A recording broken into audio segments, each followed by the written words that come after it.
if you come into the description of femoral sheath, it is funnel shaped sheath which is covering the upper 3 to 4 centimeters of the femoral vessels, and it is formed by anteriorly by fascia transversalis, posteriorly by fascia iliaca. Lateral margin is vertical and medial margin is oblique.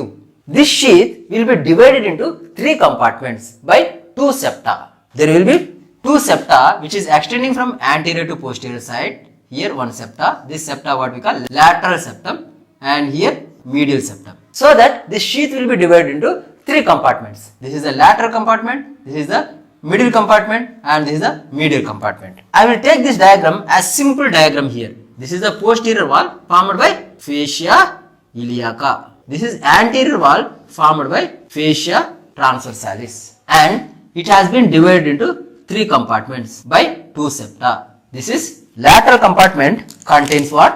Femoral artery. Along with that, there will be one nerve. This nerve what we call femoral branch of genitofemoral nerve. It pierces the anterior layer of the femoral sheath and it supplies to the skin over the femoral triangle. So this is the nerve, femoral branch of genitofemoral nerve. Then femoral vein. This is femoral vein. Then medialmost compartment contains a lymph node called lymph node of Rosenmuller or lymph node of Cloquet.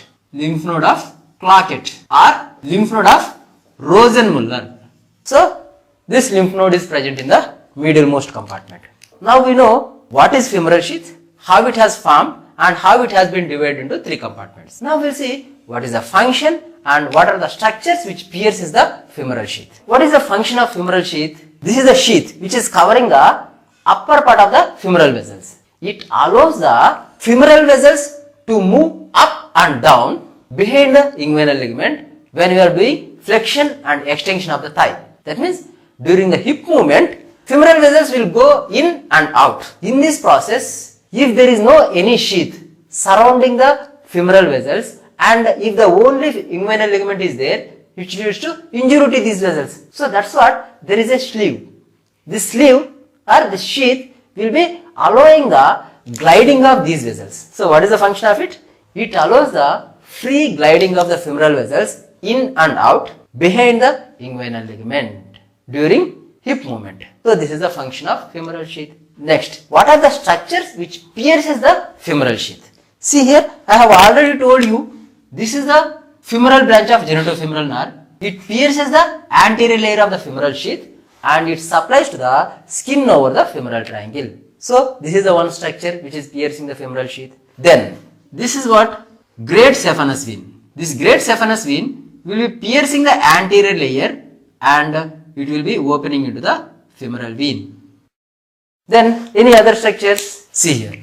This is the femoral artery. Femoral artery will be giving some branches. What are those? Superficial external pudendal.